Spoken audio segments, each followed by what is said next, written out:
Bonjour à toutes et à tous, je reviens aujourd'hui à nouveau pour une vidéo de compilation avec 2 vidéos de disparition, 2 dossiers de disparition que j'ai déjà traités sur ma chaîne à mes débuts. Si vous n'avez pas vu la vidéo de la semaine dernière, je vous le redis ici, lorsque je suis indisponible, comme c'est le cas en ce moment, pendant une ou plusieurs semaines, je préfère vous reposter des vidéos en mettant des petites informations en plus parce qu'il y en a toujours des petites mises à jour sur les dossiers que j'ai déjà traités et dont j'ai déjà tourné. Je préfère que de vous laisser sans aucune vidéo sur ma chaîne. Vous inquiétez pas, je reviens très rapidement avec de nouvelles vidéos que je n'ai encore jamais traitées. La liste s'allonge de jour en jour, malheureusement. C'est pas vraiment une bonne nouvelle pour les disparus. Et en plus de ça, maintenant que j'ai la catégorie justice pour, il y a de plus en plus de dossiers qui attendent d'être traités sur ma chaîne. Donc je reviens très vite avec tous ces dossiers. Aujourd'hui, je vais vous parler de 2 dossiers qui m'ont particulièrement touchée. Les dossiers des disparitions irrésolues de Franco Imani en octobre 2016 en France et de Théo Hayez en 2019 en Australie. Les personnalités de ces jeunes hommes m'ont particulièrement touchée et en plus ils sont sensiblement du même âge. Et leurs disparitions sont toutes deux un déchirement encore aujourd'hui, parce qu'elles sont toutes les deux irrésolues pour leurs familles respectives. On se retrouve juste après ça.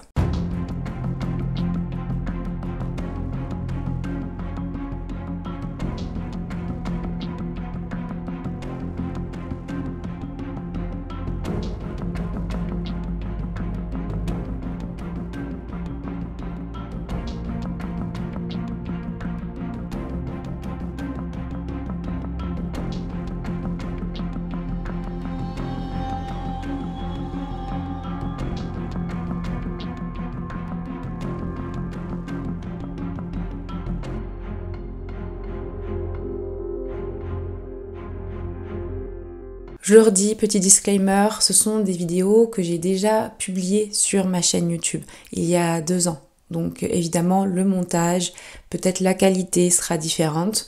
Ne m'en tenez pas rigueur. Je vais par contre mettre des petites informations supplémentaires pour que vous ayez des mises à jour de ces dossiers. Aujourd'hui, nous allons parler d'un jeune homme, comme je vous disais, qui s'appelle Franco Imani Mouline Dahabi. C'est un jeune homme qui, au moment de sa disparition, allait tout juste avoir 20 ans. Il a disparu le mois de ses 20 ans. Franco est né au Kenya le 10 octobre 1996. Ça fait un moment qu'il est en France. Il a d'ailleurs vécu presque toute son enfance en France. Il est plus précisément tout au nord de la France, à Tourcoing, donc c'est pour ceux qui connaissent même encore plus au nord que Lille. Donc c'est vraiment presque près de la frontière avec la Belgique. Physiquement, Franco, au moment de sa disparition, il faisait 1m75. Il est plutôt svelte. Il a des yeux noirs. Il a des cheveux noirs et crépus. Il a une allure plutôt athlétique et sportive. Un petit trait physique qui est sur sa tête le rend reconnaissable, c'est au niveau de son œil gauche, plus précisément en haut de son œil gauche. On a une trace, une cicatrice noire assez grande qu'on peut voir. Et c'est ce que ses proches disent, c'est que c'est une particularité qu'on peut remarquer chez lui, c'est cette cicatrice. Il a une bonne bande d'amis avec qui il s'entend très bien, des amis qu'il côtoie même depuis ses 7 ans des fois, donc vraiment c'est des amis proches, plutôt sains pour lui. Franco habite avec ses 2 parents, il a un chien qu'il aime beaucoup et il a également son grand frère Benjamin avec qui il s'entend très bien et un petit frère dont on n'a pas trop d'informations parce qu'au moment de sa disparition en 2016, il était vraiment très petit. Franco, à l'époque de sa disparition, comme il avait 19 ans, il venait de terminer son lycée. De son côté, sa famille, ses parents voulaient qu'il continue en études secondaires et qu'il ait un diplôme, tout ça. Franco, il n'était pas trop dans le même objectif. Lui, il voulait travailler rapidement pour gagner rapidement de l'argent. Et c'est là qu'il y avait quand même un point de discorde avec sa famille, c'est que ses parents n'étaient pas vraiment d'accord avec ça, même s'ils le laissaient faire. À côté de ça, ses parents pouvaient être quand même assez stricts sur certaines choses, comme par exemple l'utilisation d'internet ou alors jouer aux jeux vidéo.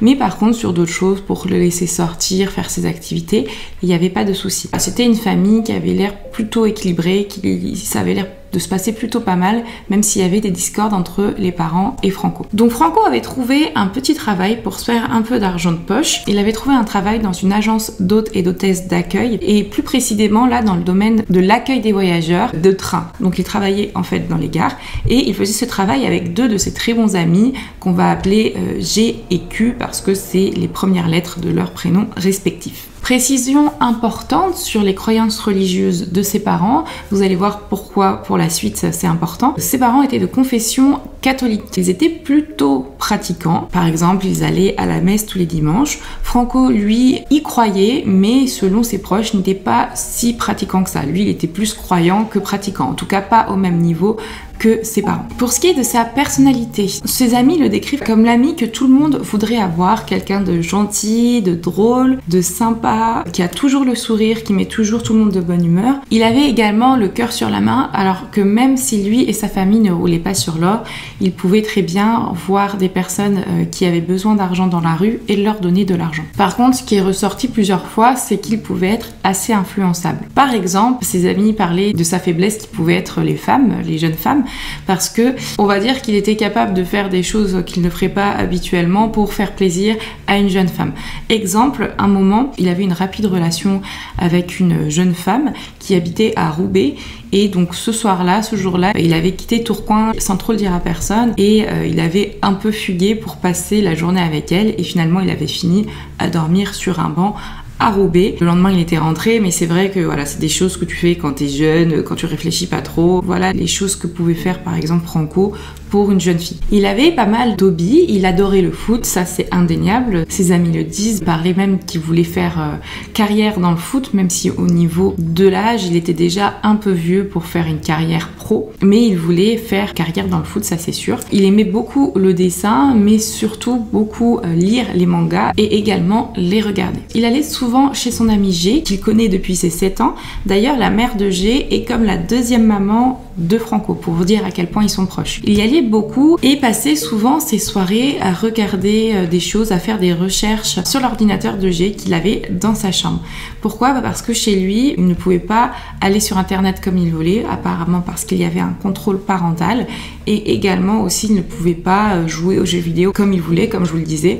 Donc il faisait ça chez son ami G. Il passait des heures et des heures devant l'ordinateur, il regardait des trucs de manga, de sport. Il pouvait également télécharger ses musiques. Concernant le sport, il s'entraînait énormément pour se garder en forme. Il courait beaucoup, il faisait également pas mal de foot avec ses amis. D'ailleurs, lorsqu'il travaillait au début avec ses amis, il faisait l'aller-retour de son domicile à son travail et de son travail à son domicile avec les transports en commun. À la fin, d'après ses amis, il ne prenait plus le transport en commun avec eux pour repartir vers son domicile, mais il disait qu'il préférait courir, même si ça paraissait un peu bizarre pour G, parce qu'il y avait quand même une dizaine de kilomètres et que des fois il pouvait terminer très très tard. Donc c'est dans tout ce contexte-là, j'espère qu'il a été assez clair, qu'on va parler du jour de la disparition, plutôt de la disparition en général, parce que vous allez voir, elle s'étend sur plusieurs étapes et plusieurs jours, ce qui diffère des disparitions dont je vous parle d'habitude, qui sont nettes et tranchantes généralement. Là, c'est vraiment sur plusieurs jours que la disparition s'étend.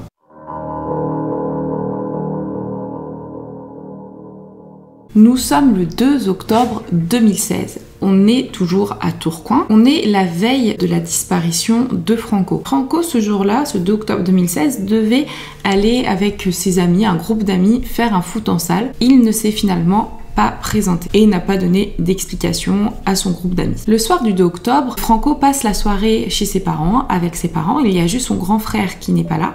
Par contre, il y a son petit frère et son père et sa mère. Sa mère raconte que vers 21h, elle est allée se coucher, puis elle a vu que Franco regardait la télé dans le salon. Elle s'est réveillée ensuite vers 3h du matin, très très tôt, parce qu'elle travaille extrêmement tôt. Et c'est à ce moment-là qu'elle se rend compte que son fils n'est pas là. Que son fils n'est pas ni dans le salon, ni dans la chambre, ni nulle part ailleurs d'ailleurs. Les parents ne déclarent pas tout de suite et ne s'inquiètent pas tout de suite de la disparition de leur fils. Pourquoi? Parce que c'est déjà arrivé, comme je vous le disais, qu'ils sortent en soirée sans prévenir ses parents puis qu'ils reviennent le lendemain. Le souci, c'est que maintenant, et vous en doutez bien, il ne revient pas. Là, on est le matin du 3 octobre 2016, c'est là que la maman se rend compte que son fils n'est plus dans l'appartement. Ses parents commencent à s'inquiéter. Sa mère remarque un peu les affaires qu'il a pris ou qu'il n'a pas pris dans sa chambre. Il a pris un sac à dos, il a pris sa carte bancaire, il a pris son portable et il a pris sa carte d'identité. Par contre, il a laissé et sa carte vitale et son passeport. Ce qui est un peu étrange, c'est qu'il a rangé toute sa chambre et ce n'est pas du tout dans ses habitudes. Donc tout de suite, qu'est-ce qu'on fait quand on a un jeune qui disparaît? On essaye déjà de le contacter sur son portable, pas vraiment de réponse. On essaye de le contacter sur ses réseaux sociaux et on essaye ensuite de contacter ses amis. Le seul souci, c'est que sur ses réseaux sociaux, tout a été effacé. C'est-à-dire qu'il n'a plus de Facebook, il n'a plus d'Instagram. Et donc, c'est vrai que ça commence à être très inquiétant. J'ai, entre autres, un de ses très bons amis va essayer de le contacter également, mais va se rendre compte que toutes ces conversations avec lui ont été effacées. Vous savez, les conversations, surtout Messenger, on peut effacer ce qu'on a écrit pour soi et pour les autres. Et par contre, il y a une seule partie de la conversation qu'il n'a pas effacée, que je vais vous mettre ici. Alors, est-ce que c'est par erreur ou pas? On ne sait pas, mais en tout cas, c'est une partie de la conversation qui encourage son ami, enfin quelque chose de positif. Il encourageait son ami G dans le dessin et en disant qu'il allait peut-être réussir à gagner de l'argent. Pourtant, il y avait des messages antérieurs et postérieurs à cette conversation, mais ils ont été effacés. Donc la famille déclare pas tout de suite la disparition inquiétante. On est là 2 jours après la disparition de Franco, donc le 5 octobre 2016. Et là, Franco va rentrer en contact avec ses parents. Donc vous voyez, c'est plutôt positif, ses parents sont rassurés. Il va leur donner des nouvelles en disant: vous inquiétez pas, je suis partie en camping à Arras pour 2-3 semaines avec des amis. Et d'ailleurs, il demande à ses parents de leur envoyer les coordonnées de sa conseillère bancaire, ce qu'ils vont faire d'ailleurs par la suite. Et là, très étrange, j'ai pas tout compris, mais il va dire à ses parents qu'il a aussi pour objectif d'aller sur Paris, mais qu'il ne peut pas trop en parler parce que les circonstances ne le permettent pas. Alors soit parce qu'il disait qu'il n'avait pas trop le temps sur le moment, ou soit parce qu'il y avait quelque chose de bizarre. En parallèle, il va annoncer à un autre ami qu'il compte se rendre sur Lyon. Du coup, ils ont des nouvelles, ses parents, ils ne vont pas s'inquiéter et ils vont ne pas déclarer la disparition inquiétante puisque leur fils n'est pas disparu. On a le jour de son anniversaire qui arrive, qui est le 10 octobre 2016, donc le jour de ses 20 ans. Donc, évidemment, sa famille essaye de le contacter pour souhaiter un bon anniversaire. Pas de nouvelles à personne. Là, c'est quand même assez inquiétant parce que ça fait quand même plusieurs jours qu'il n'y a pas de nouvelles et ses amis n'ont pas de nouvelles de lui non plus. Et donc, c'est 4 jours plus tard, quand vraiment ils ont essayé de contacter Franco par tous les moyens, que sa famille va déclarer la disparition inquiétante de leur fils au commissariat de Lille au départ. C'est son père qui va y aller le 14 octobre 2016 et ensuite le dossier va être transféré au commissariat de Tourcoing. Donc là, d'un premier abord, ce que vous pouvez vous dire avec les éléments que je viens de vous donner, c'est que Franco a voulu peut-être tout simplement changer de vie, qu'il est majeur et qu'il n'a sûrement pas envie d'être retrouvé. Or, et même si ça avait pu être le cas, vous allez voir qu'il y a des éléments qui vont se révéler très inquiétants et quand même assez perturbants. Il faut savoir qu'aujourd'hui, donc on est en mai 2022, plus personne n'a eu des nouvelles de Franco, ni sa famille, donc ni ses parents, ni ses frères, ni ses amis. Et d'ailleurs, il est parti également, je ne l'ai pas dit, sans son chien, alors qu'il était très proche de son chien aussi. Donc c'est très étrange. Mais on va parler précisément de toutes les recherches qui ont été faites qui vont nous amener des éléments très importants.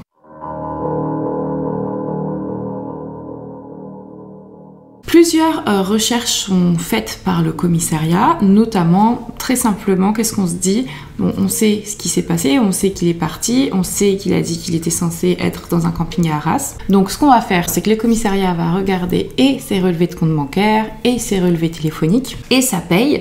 Effectivement, on se rend compte qu'entre le moment où il est parti, donc le 3 octobre 2016, et le jour de son anniversaire, donc le 10 octobre 2016, il y a eu pas mal de retraits qui se sont faits, ou pas mal de de mouvement sur son compte bancaire. Finalement, on retrouve très aisément la trace de Franco. En même temps, on savait déjà qu'il était en vie parce qu'il avait donné des nouvelles à ses parents 2 jours après sa disparition et également à des amis à lui. Déjà, et je vous mets toutes les informations ici, on repère que le 1er octobre 2016, il achète un billet de bus. On ne sait pas vers quelle destination il va, mais en tout cas, on sait qu'il achète un billet de bus, Ouibus, mais les dates et lieux d'arrivée sont inconnus. On repère au niveau de tout ce qu'il a payé de ses achats qu'il est parti très tôt à la gare Lille-Europe, il est parti en métro. Donc là, ce qu'on présume, c'est qu'il est allé à la gare routière Lille-Europe pour récupérer son Ouibus qui devait partir ce matin très tôt au 3 octobre 2016. Et on sait que c'était en direction de Lyon parce que juste après les achats qu'il effectue, c'est à Lyon et aux alentours. Il arrive à la gare de Perrache en plein centre-ville, ça c'est obligé parce que à l'époque la seule gare desservie par Ouibus c'était Perrache. Et ensuite il va prendre un ticket de bus TCL pour aller jusqu'à un hôtel qui est l'hôtel de l'Europe dans lequel il restera une semaine. L'hôtel de l'Europe qui est situé pas vraiment dans Lyon mais plutôt dans l'agglomération au sud de Lyon et plus précisément à Pierre-Bénite. On le sait parce qu'il a effectué un paiement de plus de 400 € au nom de cet hôtel et qui est retrouvé dans les relevés bancaires que je vous mets juste ici. Et ce qui est bizarre c'est que cet hôtel il fallait quand même le trouver, donc je sais bien qu'à mon avis c'était pas un hôtel très cher et c'est qu'une des raisons pour lesquelles il aurait pris cet hôtel, mais c'est vrai que c'était à Pierre-Bénite, pas du tout dans Lyon, un peu excentré et dans un coin où vraiment il faut connaître pour y aller. Donc soit il l'a fait que en fonction des prix et il n'a pas regardé autre chose et que c'était vraiment le moins cher à l'époque, ou soit c'est pour une autre raison, peut-être qu'il connaissait quelqu'un dans le coin. Le tenancier de cet hôtel a été interrogé et lui raconte que oui, il se souvient bien de Franco et que Franco n'avait apparemment, de ce qu'il avait pu voir, ramené personne dans son hôtel et qu'il n'était en compagnie de personne à ce moment-là. Il avait pu voir aussi que Franco faisait des footings le matin et le soir, donc il continuait à bien s'entretenir, mais on sait également que Franco est parti la veille de son anniversaire, donc il est vraiment resté du 3 au soir jusqu'au 8 au soir, il est parti le 9 au matin, donc ça fait vraiment une semaine et ensuite il est parti et il avait déjà payé sa note en avance. Et on retrouve également différentes notes, donc notamment des notes pour des restaurants, souvent il allait au Palais du Dragon, qui est juste à côté, qui est à 15 minutes à pied je crois si je dis pas de bêtises, de son hôtel, il avait également payé KFC ou encore Domino's Pizza. Il a effectué quelques petits retraits sur Oulin, donc pas très loin de Pierre-Bénite, des petits retraits de 10 €. Alors à mon avis, pourquoi est-ce qu'il est allé jusqu'à Oulin pour faire des petits retraits? Parce que les petits retraits qu'on peut faire comme ça de 10 €, ça veut dire que ça doit être des retraits effectués par sa propre banque. C'est-à-dire que c'est un distributeur automatique, là il était à la Société Générale, donc un distributeur automatique de Société Générale pour effectuer des virements de 10 €. Et effectivement, quand on fait une recherche de distributeur automatique autour de l'hôtel, le plus proche c'est celui qui a à Oulin. Donc c'est pour ça à mon avis qu'il allait faire ses petits retraits là-bas. Là, le 8 octobre, il change un peu ses habitudes. On est 2 jours avant son anniversaire et la veille de son départ de l'hôtel. Effectivement, on voit qu'il a pris un billet de bus aller-retour, qu'il est allé au centre commercial Confluence. Et là, à Confluence, qu'est-ce qu'il a fait? Il a fait 2-3 petits achats, il est allé à Decathlon. Il avait l'habitude d'ailleurs d'aller à Decathlon parce qu'on avait vu d'autres retraits effectués à Decathlon peu avant sa disparition dans la région de Tourcoing. Il achète quelque chose, on ne sait pas ce que c'est, et ensuite il va à l'UGC Ciné-Cité, donc le cinéma de Confluence. Il va acheter, je pense qu'il peut être peut-être quelque chose à manger, et l'équivalent à mon avis de plusieurs places de cinéma vu l'achat qu'il va faire. Donc il devait peut-être à ce moment-là être avec quelqu'un. C'est ce qui a judicieusement été relevé par les 2 enquêtrices ARPD. Et le plus troublant dans tout ça, c'est l'achat du 5 octobre 2016. Il a acheté un autre ticket Ouibus, donc on ne sait toujours pas la gare de départ ni la gare de destination. Quand je dis gare, c'est la gare routière, mais il a acheté un autre ticket de bus Ouibus d'une valeur de 13 €. Donc on ne sait pas. J'ai essayé de faire mes recherches de mon côté, mais 2016, Ouibus, sachant que Ouibus a été racheté par Blablacar depuis 2019, c'est compliqué de trouver des informations. Après le 9 octobre 2016, on se rend compte qu'il n'y a plus d'achat, qu'il n'y a plus de retrait. C'est assez inquiétant. Hormis 2 choses, on voit que le 12 octobre, il y a eu un virement fait par son employeur, donc l'agence d'hôtes et d'hôtesses de Tourcoing, et qu'il va y avoir aussi des cotisations prélevées, vous savez, automatiquement sur les comptes. Donc c'est pas des choses que lui a fait précisément. Et à ce jour, il reste encore sur le compte bancaire de Franco près de 560 € qui n'ont pas été touchés. Alors à côté de ça, il y a d'autres recherches qui ont été faites assez succinctes. Il y a surtout des témoignages qui vont être relevés, notamment des témoignages de ses parents, de son frère, de ses amis, des personnes qui gravitaient autour de lui. Il y a plusieurs choses qui vont ressortir, notamment sur sa personnalité, comme je vous l'ai expliqué, sur ce qu'il avait peut-être envie de faire, mais surtout il va ressortir le fait qu'il parlait à ses amis depuis quelque temps d'un projet qu'il avait envie de faire, mais qu'il ne pouvait pas en dire plus parce que ça pouvait être dangereux, donc très bizarre. C'est ce qu'il avait dit à ses amis, puis ses amis avaient dit ok, pas de souci, voilà. Donc c'est ce qui ressort, c'est qu'il avait parlé d'un projet depuis quelque temps quand même déjà qu'il avait prévu de faire. Mais on ne sait pas de quoi il s'agit. On pense que c'est un projet qui pour lui pouvait lui ramener de l'argent. La police va aussi essayer de contacter la société Ouibus pour avoir des informations. Ça c'était en 2017 si je me trompe pas. J'ai le procès verbal, une copie du procès verbal avec moi, mais il ne va pas y avoir de retour de Ouibus et la piste va s'arrêter là. Enfin, en novembre 2016, également, il va y avoir un ami du frère de Franco, donc de Benjamin, qui va dire lors d'une soirée à Benjamin qu'il a eu des nouvelles de son frère, donc de Franco, par texto, qu'il lui a envoyé un texto, qu'il a eu des nouvelles et qu'il aurait un nouveau numéro de téléphone. Lorsque la police a essayé d'entendre ce témoignage, cet homme, il s'est directement rétracté. Donc c'était peut-être juste pour parler l'effet d'une soirée ou je sais pas quoi, mais en tout cas, il s'est rétracté directement en disant que c'était pas ce qu'il voulait dire et c'est faux. Donc rapidement et par manque d'éléments, malheureusement, l'enquête sera classée sans suite en 2017. Vous pouvez le voir ici, le motif de classement est absence d'infraction. Désolée pour la qualité, hein, c'est comme ça que c'est ressorti pour les copies qui nous ont été envoyées. En tout cas, c'est bien vu que ça a été classé sans suite. La famille est vraiment désemparée, ils ne savent pas quoi faire. On ne connaît pas tout le temps le système judiciaire, qu'est-ce qu'on peut faire ou quoi. Et bien du coup, derrière, ce qu'ils ont fait, c'est qu'ils ont contacté l'ARPD pour qu'on puisse les aider à trouver où est leur fils, s'il va bien, en tout cas, qu'est-ce qui lui est arrivé. Le dossier a été pris par plusieurs enquêteurs et ensuite, les nouvelles enquêtrices dont je vous ai parlé dans cette vidéo ont repris le dossier en 2021. Là, ce qu'elles ont fait, c'est qu'elles ont fait une demande d'envoi de copie du dossier de gendarmerie qu'elles ont obtenu, que j'ai pu voir également. Il y a quand même pas mal de procès-verbaux qui ont été dressés, également toutes les informations de relevés téléphoniques, relevés d'informations d'identité, tout ce qui est informations bancaires que je vous ai mis aussi, je l'ai eu à travers ce dossier. Elles ont évidemment de leur côté pris contact avec la famille, avec le frère Benjamin qui lui a fait aussi quelques recherches de son côté mais qui malheureusement n'ont rien donné.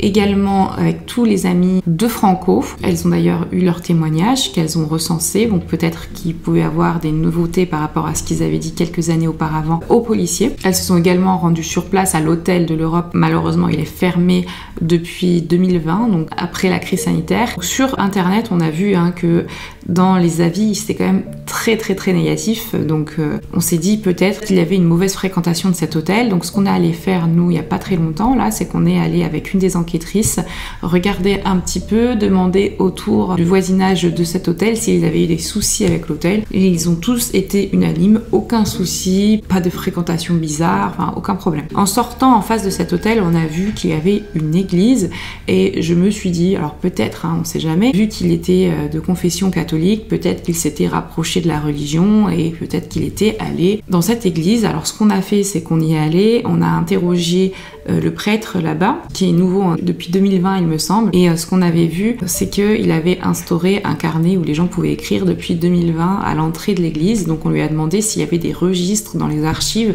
qui dataient des années antérieures. Il a dit que avant ça, malheureusement, il n'y avait aucun registre, c'était lui qui avait instauré ça, et du coup on a pu discuter un peu avec lui. Malheureusement, comme il était nouveau, il n'a rien pu nous dire, et on l'a quand même laissé les informations de Franco si par hasard il y avait des nouveautés ou des nouvelles, et en tout cas il a pu voir à quoi ressemblait Franco, donc on ne sait jamais. Et ensuite, on a regardé un peu le dossier de disparition de Franco que nous avait transmis la gendarmerie.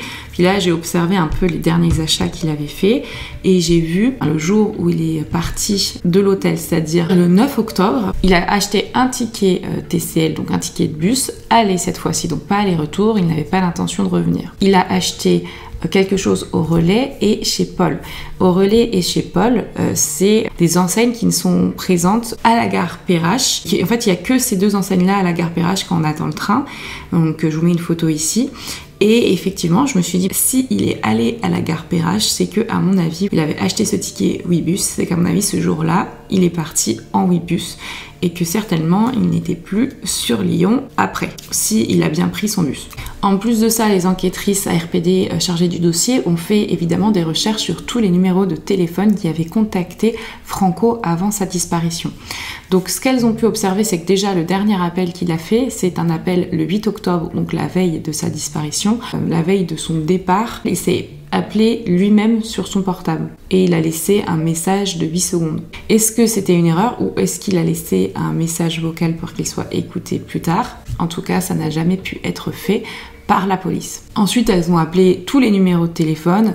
Elles ont repéré qu'il y a des numéros de téléphone qui correspondaient à son frère, à ses amis, à sa famille, mais il n'y a rien qui est ressorti de ces appels, il n'y a rien de bizarre qui est ressorti de tout ça. Également, les enquêtrices ont fait appel au collectif Mort dans la rue. Franco ne correspond à aucune des personnes de leur fichier. Une recherche a également été lancée sur Match ID qui recense tous les décès qu'il y a eu et Franco, en tout cas d'un premier abord, ne fait pas partie des décès recensés. Évidemment, les enquêtrices ont essayé d'avoir contact avec Blablabus, comme je vous disais, qui a repris maintenant l'entreprise Ouibus à l'époque, et elles n'ont eu aucune information. Elles ont essayé de les appeler, d'avoir des informations sur quel aurait pu être le trajet à ce moment-là, pour ce prix-là. Aucune information, sachant qu'on n'a pas les mêmes capacités ou les mêmes moyens qu'un commissariat de police et qu'eux ont baissé les bras juste parce qu'ils n'ont pas eu de nouvelles, juste parce que l'entreprise ne leur avait pas répondu à l'époque. Donc ça, c'est vraiment l'élément qui pour moi est très frustrant, car c'est l'élément central qui nous donnerait juste un endroit où chercher si on savait s'il avait pris le bus et à quelle destination le bus se rendait. Donc voilà aujourd'hui où est-ce qu'on en est au niveau des recherches. Comme je vous disais, ça fait presque 6 ans maintenant et on n'a plus aucune nouvelle de Franco. C'est quand même assez inquiétant parce qu'il restait de l'argent sur son compte, parce que Franco essayait de s'en sortir dans la vie et qu'aujourd'hui on n'a plus de nouvelles. Le dossier a été classé sans suite en 2017, mais là aujourd'hui ce qu'on cherche à faire, c'est qu'on cherche à le rouvrir parce qu'on a recensé les éléments inquiétants ou des éléments qui pourraient être encore explorés pour retrouver la trace de Franco et savoir si aujourd'hui tout va bien pour lui, s'il est encore en vie. Il y a certaines théories inquiétantes qui ont été envisagées et certaines autres qui le sont encore aujourd'hui. Vous allez voir, je vais vous les exposer dans la partie théorie. D'ailleurs, c'est la partie pour laquelle je vous demande toujours, avant que je vous les expose, de me dire ce que vous en pensez dans les commentaires. Petit moment aussi pour moi, pour l'algorithme, n'hésitez pas à liker, à partager la vidéo. Et pour Franco et la famille, n'hésitez pas à partager cette vidéo dans vos groupes Facebook, sur vos réseaux sociaux, dans les groupes de recherche, pour que cette disparition qui est très peu connue soit un peu plus connue aujourd'hui.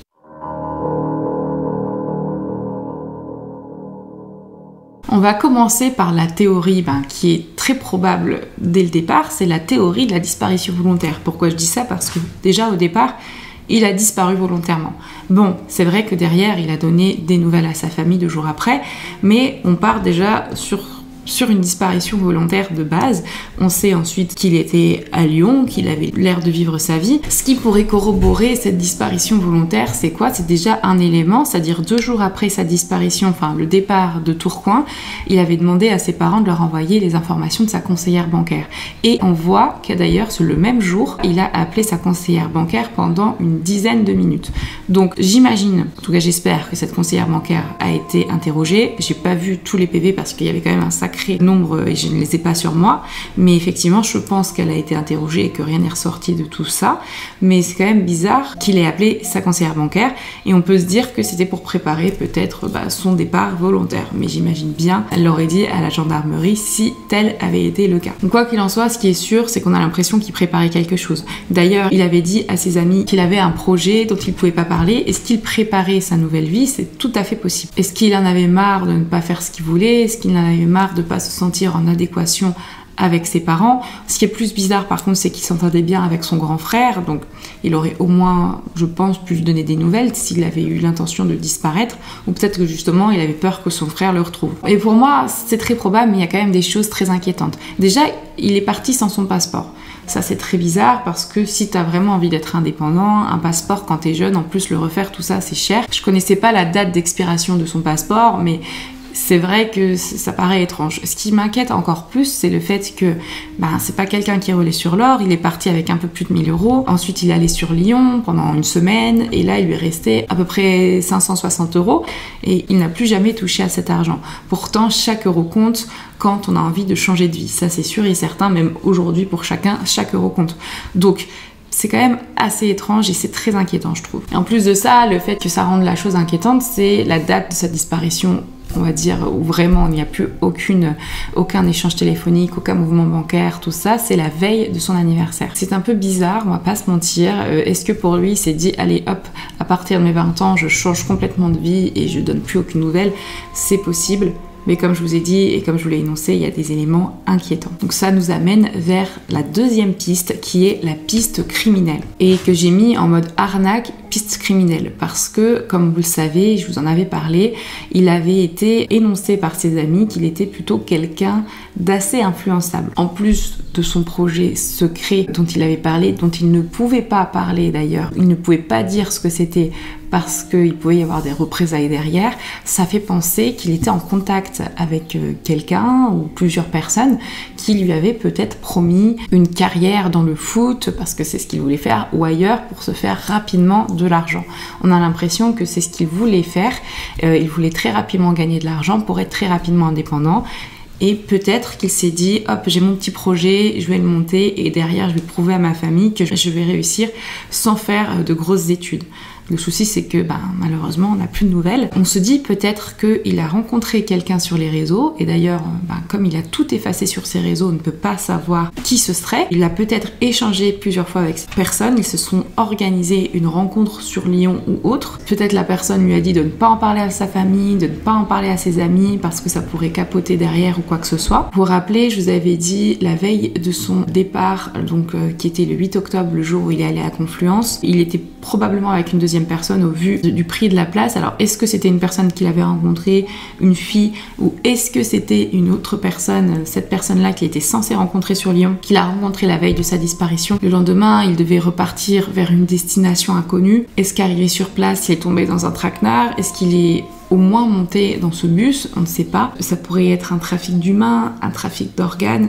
Là, toutes les possibilités sont ouvertes pour tout ce qui est arnaque, criminel. Mais c'est vrai que ça ressemble à quelque chose comme ça. Donc comme je vous avais dit, il avait fermé tous ses réseaux sociaux. Il avait simplement laissé ce que je vous avais dit tout à l'heure, la discussion avec G que je vous mets ici, une discussion plutôt positive. Est-ce que c'était un oubli comme je vous disais, ou est-ce que c'était un signe, un message? On ne sait pas non plus. Pas mal d'amis de Franco pensent que Franco a voulu changer d'air tout simplement, mais G justement dit, lui, non, je pense vraiment pas, c'est trop bizarre ce qui s'est passé, moi je le connais bien. Puis surtout, s'il avait un projet en tête et il nous en a pas parlé, et si ça avait été un projet lambda, d'argent, de faire quoi que ce soit, à mon avis, il nous en aurait parlé sans souci, et là ça devait être quelque chose vraiment d'important, ou peut-être même d'illégal.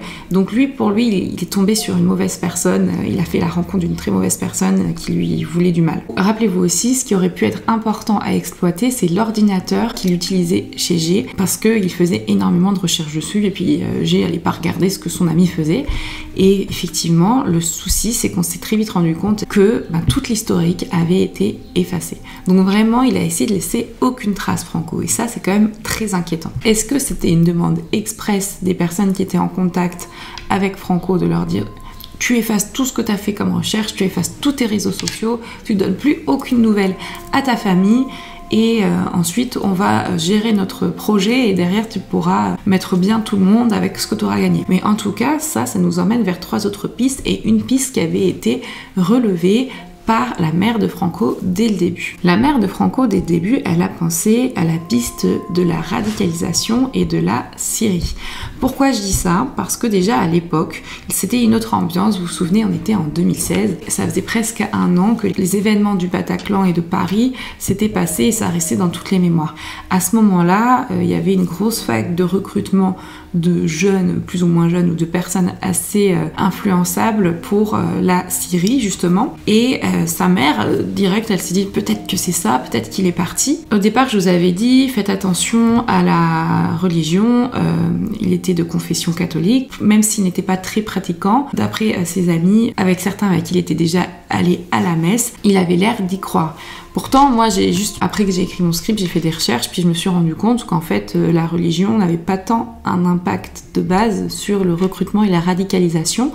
On pourrait penser que ce sont des personnes essentiellement de confession musulmane qui pourraient se radicaliser dans ce sens-là et partir faire le djihad, mais il se trouve que il y a une étude qui a été faite et en fait il y a beaucoup d'athées qui partent et aussi des personnes de confession catholique. Donc en fait, c'est pas, je pensais que c'était un argument, mais apparemment ce n'en est pas un. Ça pourrait être le cas si ils lui ont fait miroiter le fait de gagner beaucoup d'argent et d'avoir une meilleure vie. Mais d'après son entourage, qui était un entourage positif, sa famille, c'est quand même... ça correspond pas à Franco, qui n'avait pas eu du tout de symptômes, on va dire, de signes de radicalisation avant son départ. Alors, est-ce que ce serait pour ça qu'il se serait entraîné à fond? Peut-être qu'il voulait être dans une forme olympique pour pouvoir faire le djihad. Moi, j'y crois pas trop. Je crois surtout qu'on lui avait promis quelque chose dans le sport, vous voyez, et qu'il a voulu s'entretenir énormément. Et le fait de courir comme ça, je penserais plus au foot que la radicalisation.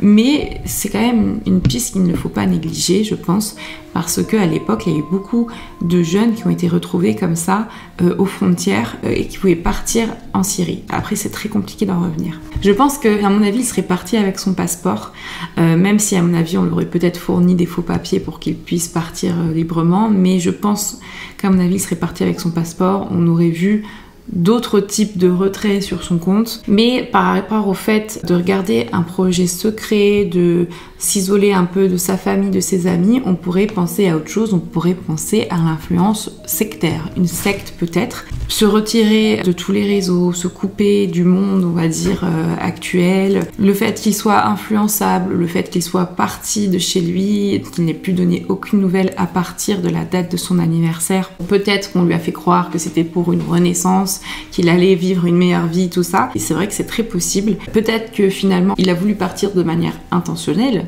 ou non, ça on ne sait pas, s'il était sous influence. Et le souci, moi, c'est à chaque fois ce que je dis, c'est que pour moi, s'il voulait partir vers une secte, il me semble, alors que je veux pas dire de bêtises, mais que la plupart du temps, les sectes demandent de l'argent et beaucoup d'argent. Et je vois pas pourquoi il aurait du coup gardé plus de 500 € sur son compte. Il y a pour moi la dernière possibilité, qui est la possibilité qu'il ait mis fin à ses jours.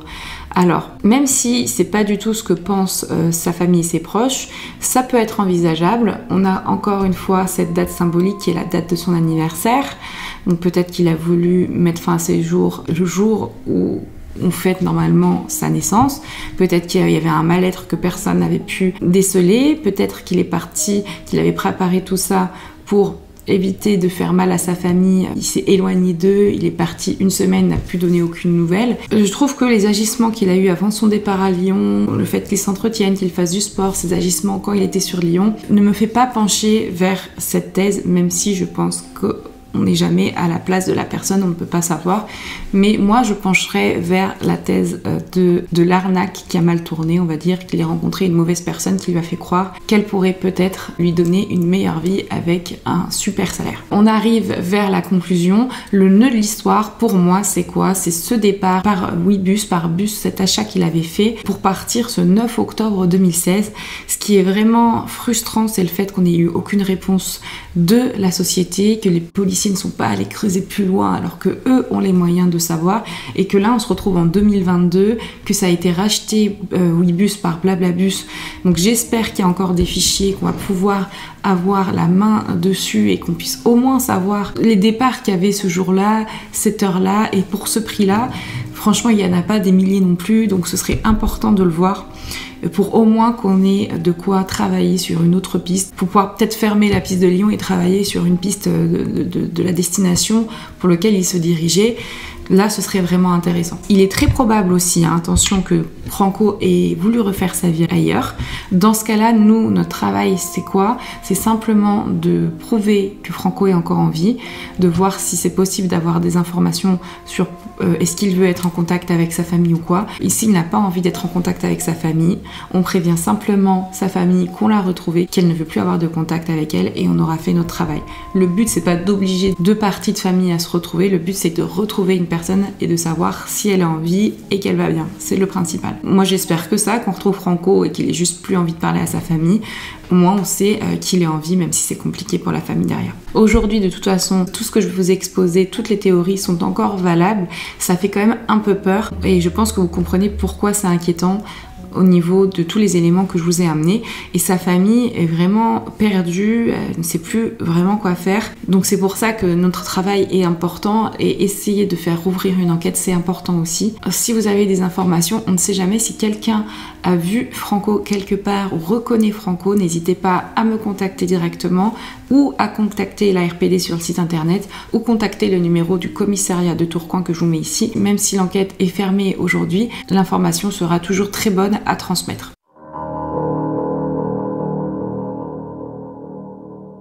Je suis Eleonore Delbello, je suis enquêtrice à la RPD depuis bientôt, ça va presque faire 2 ans. Je suis en charge actuellement d'un dossier qui est celui de monsieur Franco Imani, disparu à l'âge de 19 ans à Tourcoing. Moi j'ai décidé de rejoindre la RPD parce que j'ai toujours été extrêmement touchée par les affaires de disparition parce que malheureusement c'est souvent des affaires où on n'a pas vraiment de nouvelles. Il y a 1000 personnes qui disparaissent par an sans jamais être retrouvées d'après les chiffres du ministère de l'Intérieur. Imaginez-vous qu'en 20 ans c'est une ville de 20 000 habitants qui disparaît, donc ça fait vraiment beaucoup de monde qui disparaît. Et encore on pense que peut-être ces chiffres sont insuffisants. Énormément de personnes disparaissent tous les ans sans laisser de traces et derrière il reste juste les familles avec leurs inquiétudes. Et c'est un sujet moi qui m'a toujours un peu pesé et j'avais envie d'agir face à ça. En tout cas on essaie de travailler en binôme. Donc mon enquêteur binôme c'est Élodie Rouchon. On est aidé un peu par tous les enquêteurs. Marine va m'aider, Bernard Valézy va m'aider, Philippe Poldet va m'aider. Voilà, on est un groupe d'enquêteurs très soudés, en tout cas en Auvergne-Rhône-Alpes. Élodie et moi on a fait pas mal de choses pour cette disparition parce qu'en fait il faut savoir que comme Franco a disparu sur Tourcoing, ça fait une sacrée distance avec Lyon parce que nous on est sur Lyon. On a fait toutes les enquêtes possibles sur place et tout ce qu'on pouvait faire par téléphone, donc on a fait des enquêtes, on a appelé tous les gens qu'on pouvait appeler. Sur Lyon on s'est déplacé dans tous les endroits où Franco s'est déplacé. Voilà, maintenant il y a beaucoup de choses qui ont été faites même sur internet, de recherche de comptes, de tout ce qui est possible de faire à distance en tout cas a plus ou moins été fait.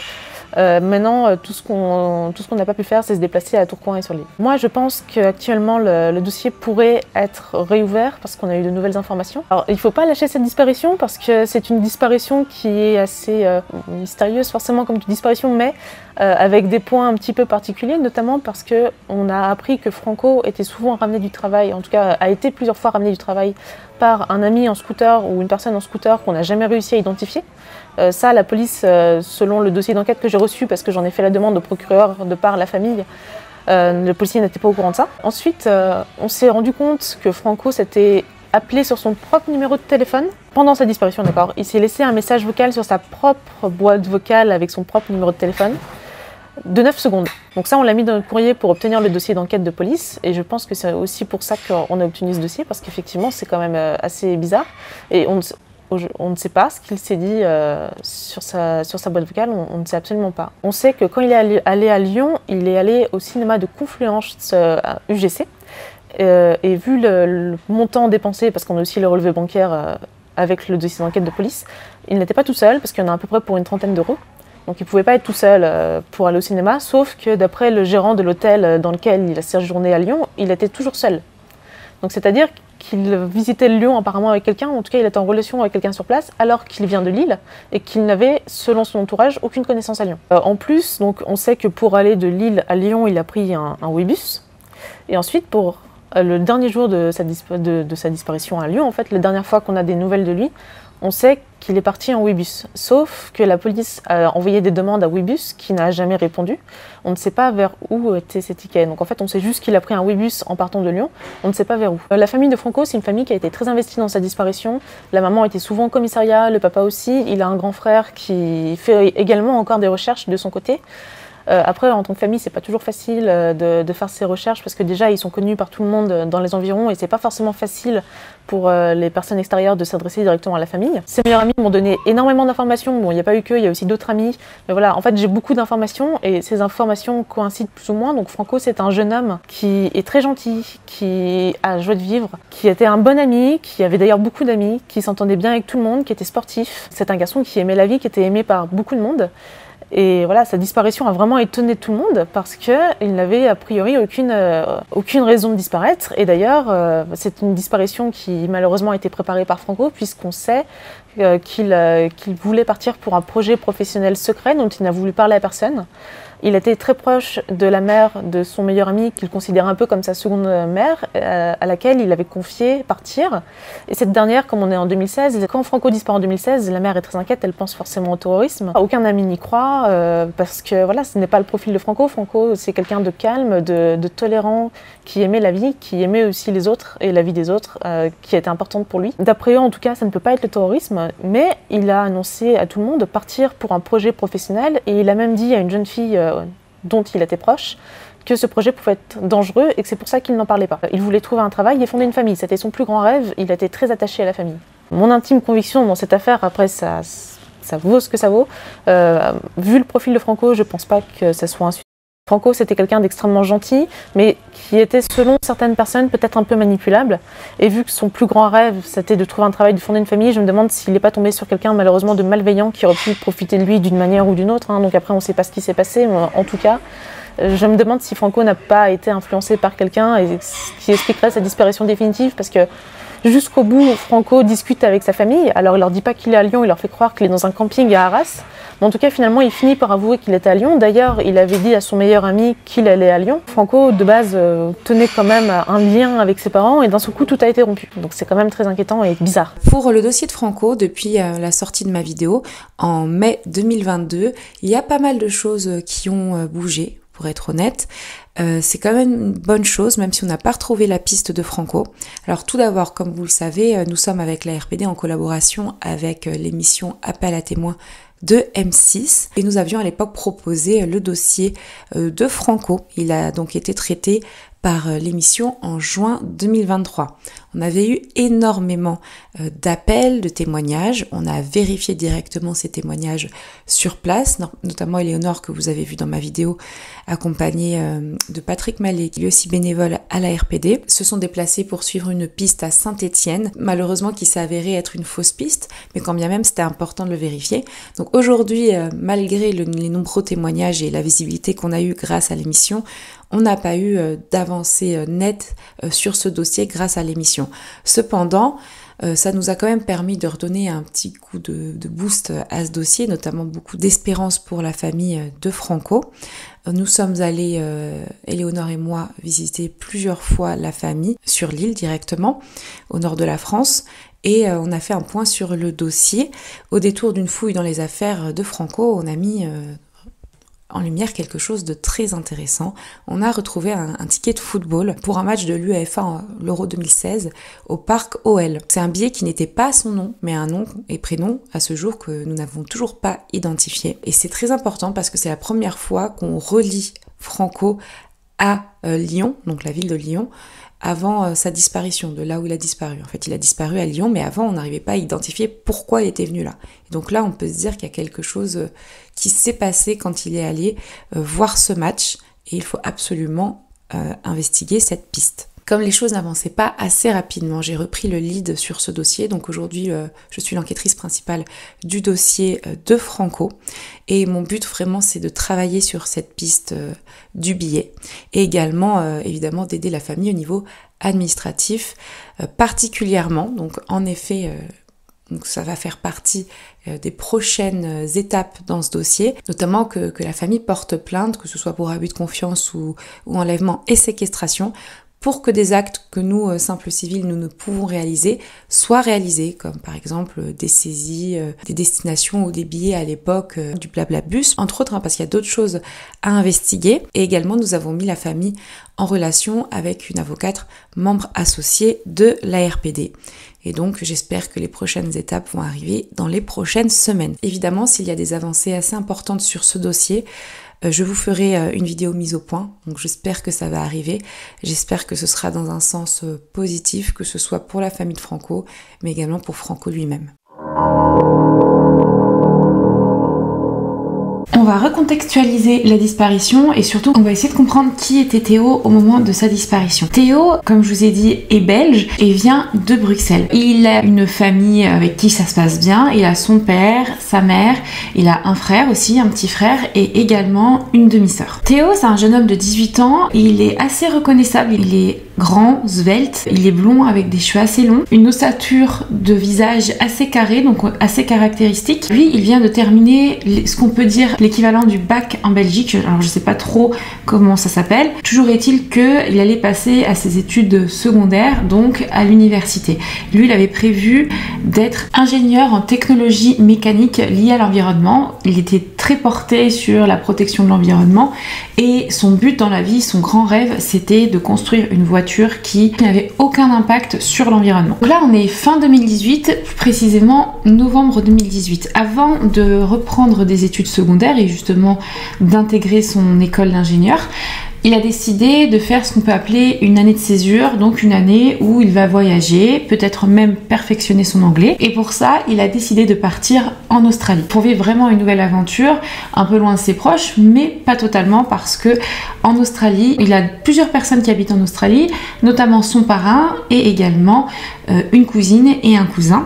Donc il y va avec en plus la sécurité de retrouver des personnes qu'il connaît là-bas. Son parrain qui s'appelle JP et sa cousine Lisa. Je vous le dis ici parce que ça va être important pour le reste de l'histoire. Il arrive à Melbourne le 12 novembre 2018. Il va passer un peu de temps chez son parrain JP qui habite à Victoria à peu près 3 heures de Melbourne. Théo, il est arrivé avec un visa de travail, c'est-à-dire qu'il a prévu non seulement de voyager mais également de travailler. Donc comme ça finance en même temps son voyage. Et il va pas trop perdre d'argent dans ce voyage-là. Donc il va passer le premier mois chez son parrain. Il va pas mal voyager et il va avoir aussi des opportunités de travailler dans différents endroits. Notamment, il va travailler dans un grand tournoi connu, donc un tournoi d'Australie qui s'appelle l'Open d'Australie.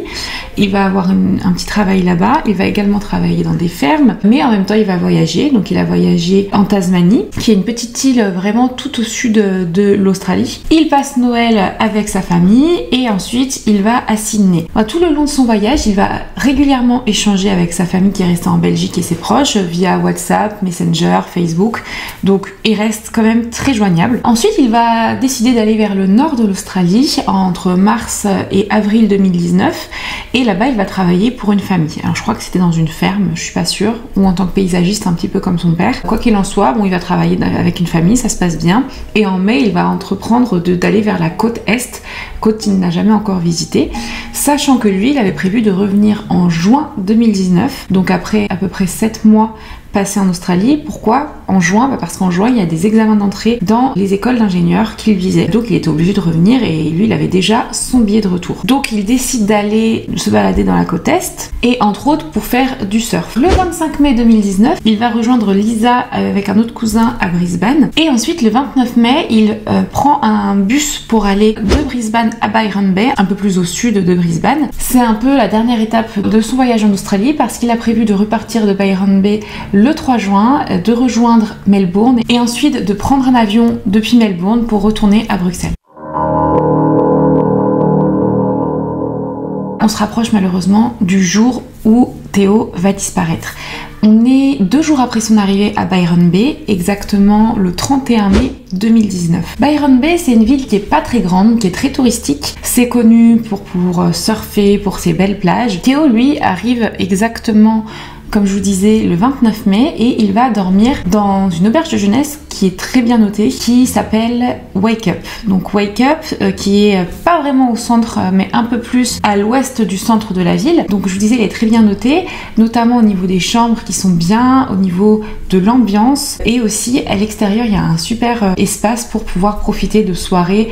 Donc c'est ça le but aussi, de prendre une auberge de jeunesse, notamment au niveau du prix, mais également au niveau des rencontres qu'on peut faire parce qu'il y a plein de jeunes qui voyagent de la même manière que vous et donc potentiellement vous pouvez mieux vous entendre avec eux. Théo, il va réserver un lit dans une chambre de 6 personnes. Tout est safe, tout se passe très bien. Il a un petit badge d'ailleurs pour pouvoir rentrer dans l'auberge de jeunesse comme il veut. Et là, on arrive le 31 mai 2019. Il était prévu ce soir-là un barbecue à l'auberge Wake Up, du coup pour, je pense, que les clients de l'auberge puissent se rencontrer et voilà, passer du bon temps ensemble. D'ailleurs, dans cette auberge, on peut également louer des vélos, des planches de surf, donc c'est vraiment très sympa. Alors très rapidement, et je rentrerai plus dans les détails, qu'est-ce qui s'est passé ce jour-là? Pour préparer ce barbecue, il va avoir rencontré un ami avec lui. De ce que j'ai pu voir, j'ai l'impression qu'il était aussi belge, en tout cas c'est sûr qu'il parlait français, j'ai pu reconnaître son accent dans une interview. C'était un ami qui lui ressemble un petit peu d'ailleurs, qui ont la même taille, la même couleur de cheveux, les cheveux un peu longs et ils ont prévu d'aller acheter de l'alcool à partager pour la soirée barbecue dans l'auberge de jeunesse. C'est ce qu'ils vont faire. Ensuite, à 19h45, ils reviennent à l'auberge de jeunesse. Ils vont participer au barbecue. Après le barbecue, ce qu'il va faire, c'est qu'il va prendre une navette pour aller à un bar avec une réputation mitigée qui s'appelle le Cheeky Monkeys en plein centre-ville de Byron Bay. Vers 23h, il se fait mettre dehors par un videur, soi-disant parce qu'il est trop alcoolisé, et le lendemain, personne ne va avoir de ses nouvelles. D'ailleurs, son ami qui l'avait accompagné pour aller acheter du vin, de l'alcool pour préparer la soirée barbecue à Wake Up, à l'auberge, ne va pas le revoir et était censé partir le 3 juin de l'auberge de jeunesse. Le souci, c'est que ce sont des employés de l'auberge de jeunesse qui vont se rendre compte que toutes ces affaires sont là, qu'il n'a pas fait son check-out. Du coup, c'est quand même un peu inquiétant et surtout, personne ne va l'avoir revu depuis cette fameuse soirée, ce fameux soir où il s'est fait mettre dehors du bar du Cheeky Monkeys. C'est 3 jours après que l'auberge de jeunesse va alerter la police. Et également, la famille va être mise au courant seulement 3 jours après. Ils ont essayé plusieurs fois, je crois, l'auberge de contacter la famille et malheureusement, ils n'ont pas réussi. En tout cas, 3 jours après, donc on est le 6 juin déjà, alors qu'il a disparu finalement depuis le 31 mai, on commence les recherches et la disparition inquiétante est déclarée. Entre temps, évidemment, la famille s'était inquiétée, déjà parce que JP, donc son parrain à Théo, ne l'a pas vu arriver à Melbourne alors qu'il était censé arriver, et la famille n'avait pas de ses nouvelles, et aucun de ses proches n'avait de ses nouvelles, que ce soit par WhatsApp, Messenger, par appel, personne n'avait des nouvelles de Théo. Et donc c'est à partir de ce moment-là que les recherches vont commencer. Vous allez voir que grâce à la famille, on va avoir énormément d'informations. C'est comme si on pouvait retracer presque minute par minute le chemin qu'avait fait Théo grâce aux données GPS du portable. Et également, on va pouvoir repérer sur plusieurs caméras de surveillance dont on a les enregistrements que je vais vous mettre dans la vidéo, les faits et gestes, un petit peu les derniers faits et gestes filmés de Théo. Vous allez voir que ces données, surtout téléphoniques, sont très surprenantes et un peu inquiétantes. Comme je vous disais, les recherches vont commencer très rapidement. Directement, ce qu'on remarque, c'est les affaires qui restent dans la chambre de Théo, à l'auberge. Il y a toutes ces affaires dont son passeport. Il va manquer son portable, les affaires qu'il portait le soir où il a disparu, sa carte bancaire, mais tout le reste, dont ses affaires, ses habits, sont à l'auberge. Et le passeport, c'est un peu plus important parce que son passeport, on ne peut pas quitter le territoire australien. Dans la foulée, on va regarder les enregistrements des caméras de vidéosurveillance. On va pouvoir retracer un petit peu ce qui a été fait. Je vous avais dit que ce soir-là, Théo était allé acheter dans un magasin de l'alcool avec un ami. On peut retrouver cette vidéosurveillance, on le voit très bien avec son ami, d'ailleurs on voit comment il était habillé et c'est comme ça qu'il va rester habillé tout le long de la soirée. À ce moment-là, on le voit discuter avec le vendeur, je pense pour demander où se trouvaient les gros barils de 2 litres d'alcool, de vin, parce que c'est ce qu'il va acheter. On retrouve cet ami qui s'appelle Antoine, qui va évidemment être interrogé, qui lui a donné un peu plus de détails. Il va dire effectivement, on est parti en navette jusqu'à ce magasin. Là-bas, on a acheté ensemble les 2 litres de vin. Ensuite, on est reparti en Uber, avec une course Uber pour que ce soit plus rapide. Vers 19h45, on est revenu à l'auberge.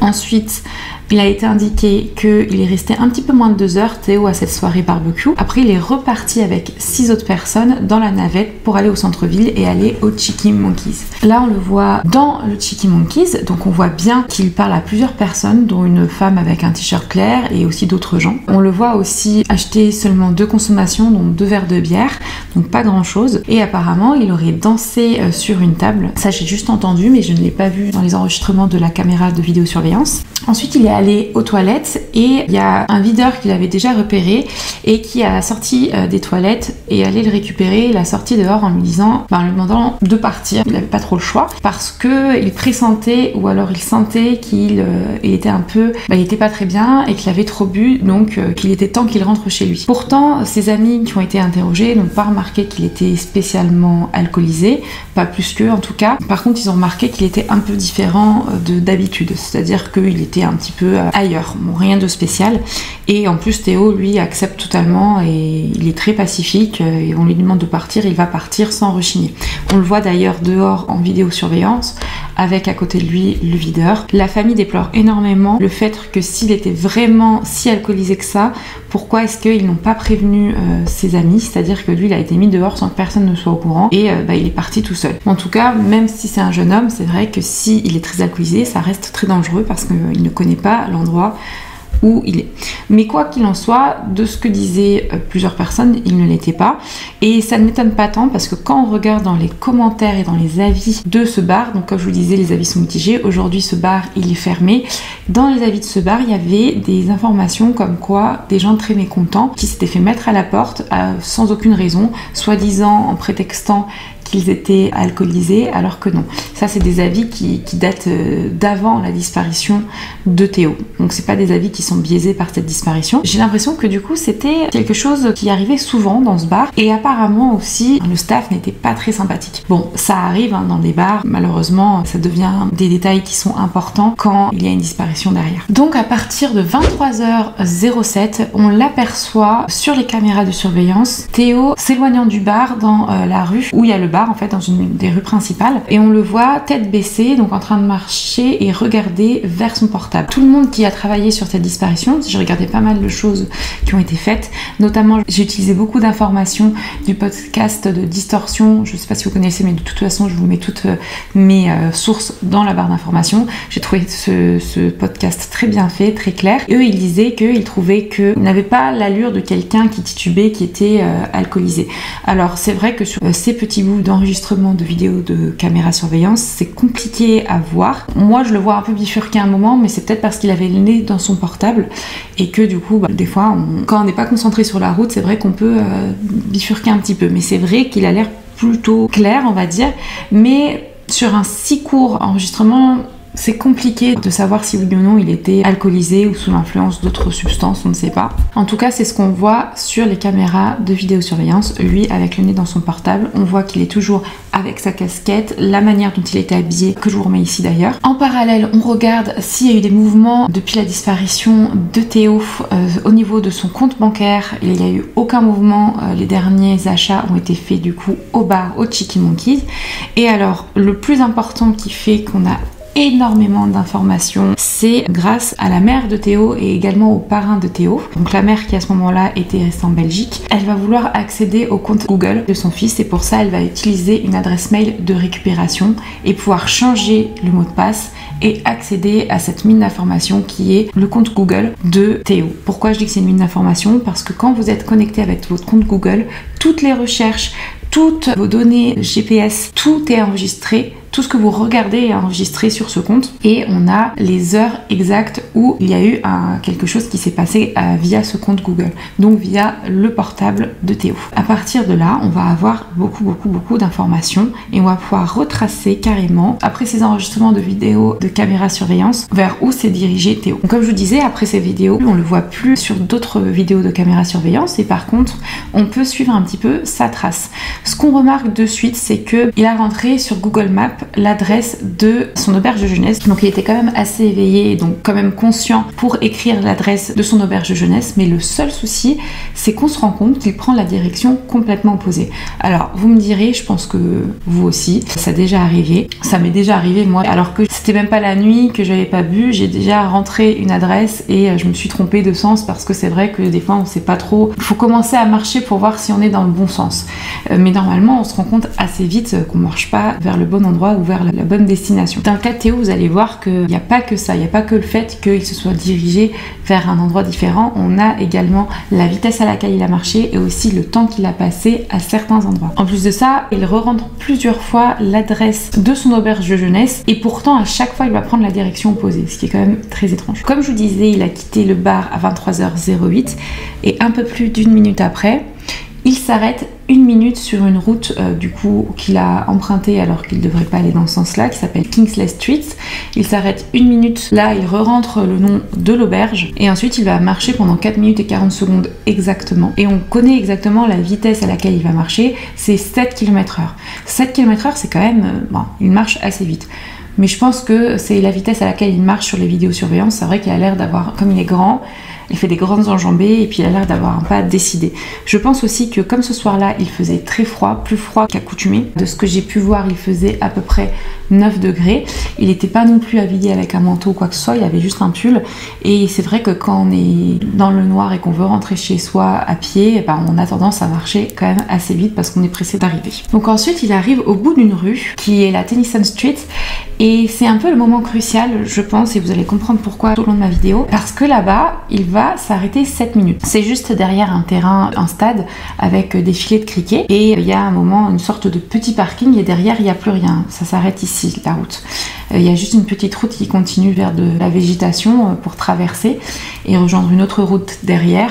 Mais lui, il est, je vous mets de toute façon ici les photos, voilà, il est ici pendant 7 minutes. Alors soit il cherche très longtemps, mais je comprends pas pourquoi il reste 7 minutes, parce que 7 minutes c'est très long, ou soit il se passe quelque chose ici. En tout cas, après ça, on va présumer que les déplacements du portable correspondent aux déplacements de Théo. À ce moment-là, il va encore marcher d'un pas assez rapide, il va continuer sur la droite, alors qu'il est censé aller totalement sur la gauche, mais il va encore continuer sur la droite. Ce qui est bizarre, c'est qu'il y a un stade et qu'il va traverser le stade. Et quand on regarde sur Google Maps, ça peut être un point de repère. On peut voir un stade et on se dit, ah mais le stade il est là, donc moi je suis complètement à l'opposé de ce que je dois faire, je dois aller à gauche. Mais lui continue à aller à droite, complètement l'opposé de où il est allé. Il traverse le stade, il continue jusqu'au bout de la zone résidentielle où il est. Et là, en fait, entre cette zone résidentielle et une grande plage très connue qui s'appelle Tallow Beach, qui est vraiment très grande, c'est séparé par beaucoup de végétation assez dense et c'est un parc national. Et pour rentrer dans ce parc national, donc il y a une route, la Mile Track, et qui est une petite route très bien définie qui traverse la végétation et qui amène d'un point A à un point B, le point A étant la fin de la zone résidentielle et le point B étant la plage. Donc il va commencer là-dessus, donc on ne sait pas trop pourquoi, puis d'un coup il bifurque complètement en plein milieu de cette route, sur une route qui n'est pas tracée, en plein milieu de la végétation très dense avec pas mal de buissons. On comprend pas, et surtout ce qui est important, c'est que là il marche à 7,5 km/h.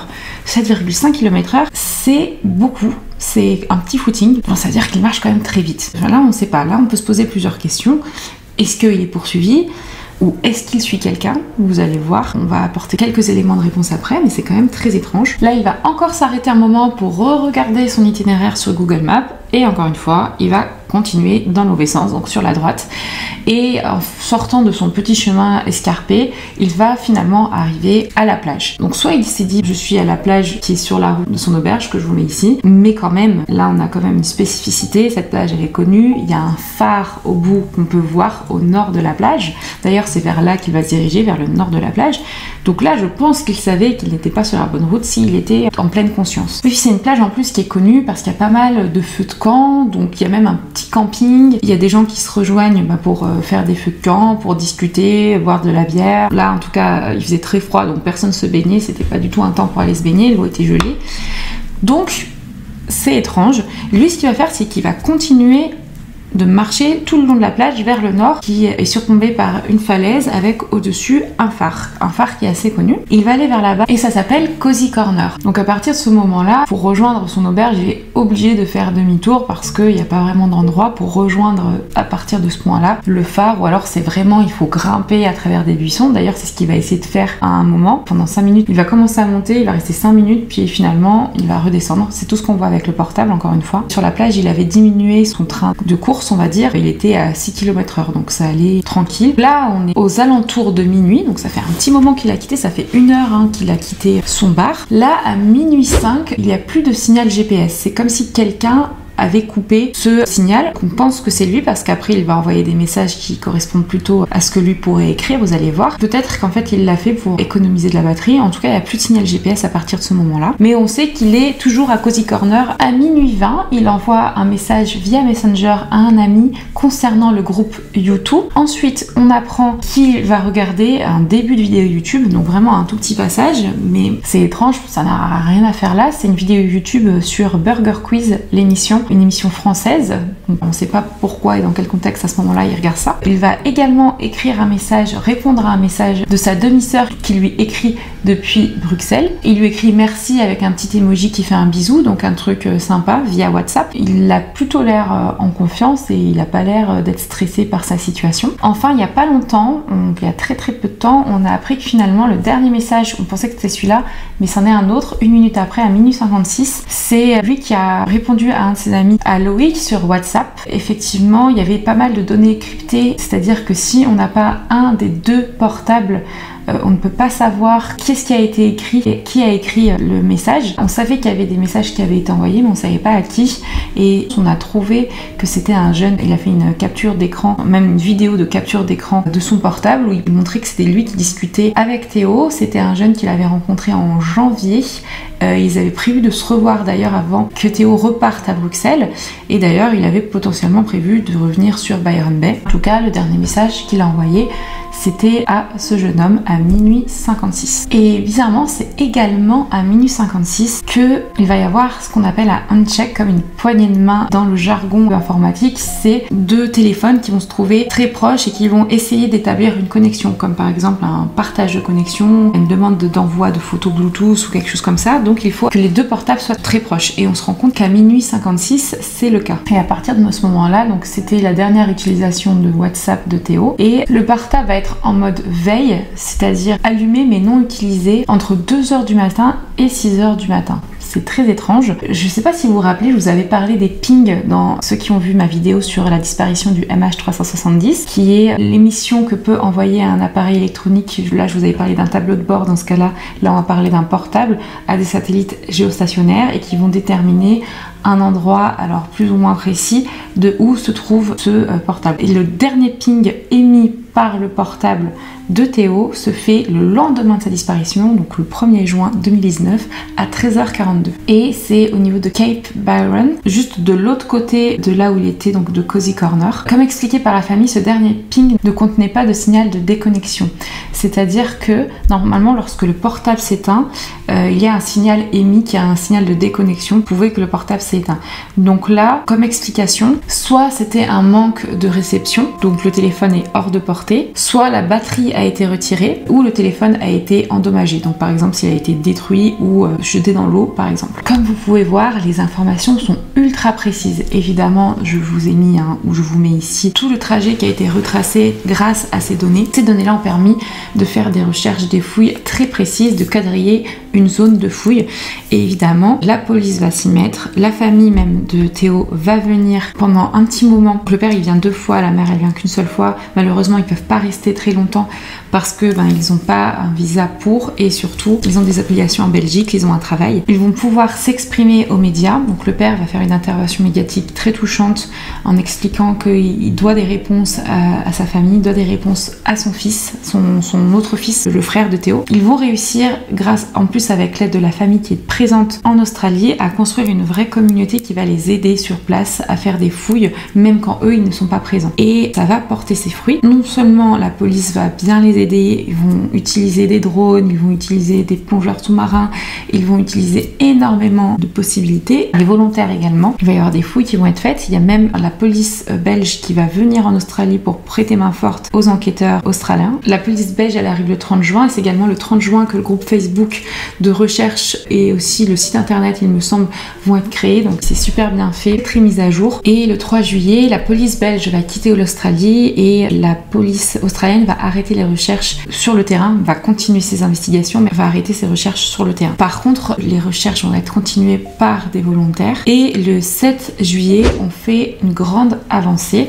Il y a un des volontaires qui est non loin d'un endroit où, dans les buissons du parc national, Théo avait bifurqué. On retrouve une casquette, donc c'est une casquette puma grise, et il y a des cheveux ou des poils qui ont été retrouvés dedans. Il y a des échantillons qui vont être analysés pour l'ADN. Aujourd'hui, on sait que 2 de 3 échantillons ne contiennent pas d'ADN et je sais pas ce qu'il en est du 3e. Quoi qu'il en soit, on nous a pas fait parvenir l'information ou le résultat de l'ADN, mais on sait que la famille considère que cette casquette appartient bien à Théo parce qu'elle a aussi des marques d'usure sur le bord de la casquette qui étaient là aussi auparavant. On pense très fortement que c'est une casquette qui appartenait à Théo, sachant qu'il ne quittait jamais sa casquette.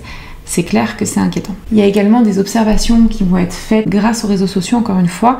On va regarder si ce soir-là, sur la plage, on va regarder tous les tags, par exemple sur Instagram ou sur Facebook, de gens qui ont posté des photos ce soir-là pour voir si on observait quelque chose en arrière-plan, pour voir si on voyait Théo ou s'il était seul ou accompagné ou quoi. Malheureusement, même si c'était une très bonne idée, ça n'a rien donné. On fait une autre découverte. Dans le coin, on a retrouvé, quelques semaines après la disparition, une sorte de grand bâton, comme ça ressemble un peu à une batte de hockey, vous voyez, avec du scotch sur le bout, avec ce qui pouvait paraître être du sang dessus. Il était inscrit sur ce bout de bois, ce morceau de bois, The Judge, le juge. On ne sait pas s'il a servi, on n'a pas de résultat sur le potentiel sang qui a été trouvé, mais c'est une piste qui a été écartée par la police. On a quand même pas mal d'infos et je vous fais comme d'habitude une pause. Dites-moi dans les commentaires quelles sont les théories qui pour vous semblent probables, mais je vais encore vous donner d'autres informations, vous allez voir.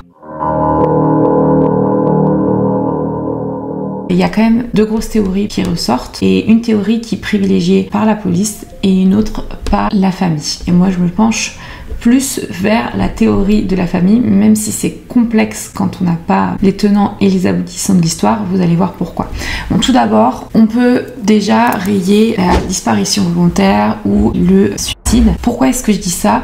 Tout simplement parce que déjà, il avait prévu de revenir chez lui à Bruxelles, il avait déjà son retour, il était impatient comme il l'avait dit à plusieurs amis, et surtout il avait demandé à sa mère l'autorisation d'utiliser sa maison pour pouvoir faire une fête à son retour, pour fêter son retour avec ses amis belges. C'est quelqu'un qui était plutôt joyeux à ce moment-là, il n'y avait aucun souci, c'était un peu le soleil de tout le monde. Et puis il avait également demandé à son père s'il pouvait travailler avec lui, son père étant paysagiste, pour pouvoir avoir un petit job et avoir un peu de sous quand il rentrait.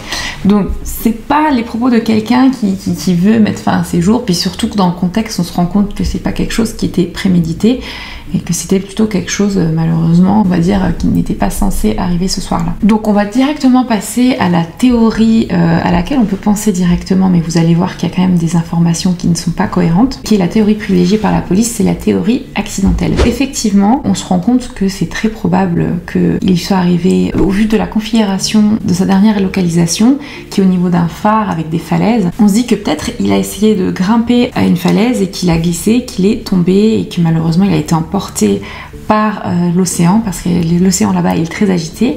Il y a également des requins et c'est possible que la dépouille ait été malheureusement emportée et qu'on ne la retrouve plus. On peut valider ça par le fait qu'il se soit fait mettre dehors par sa potentielle intoxication à l'alcool, chose qui n'a pas été encore une fois validée à 100%, mais c'est probable qu'il se soit vraiment trompé, mais alors du tout au tout, hein, parce que vraiment il est allé complètement à l'opposé, qu'il se soit pas rendu compte de où il allait.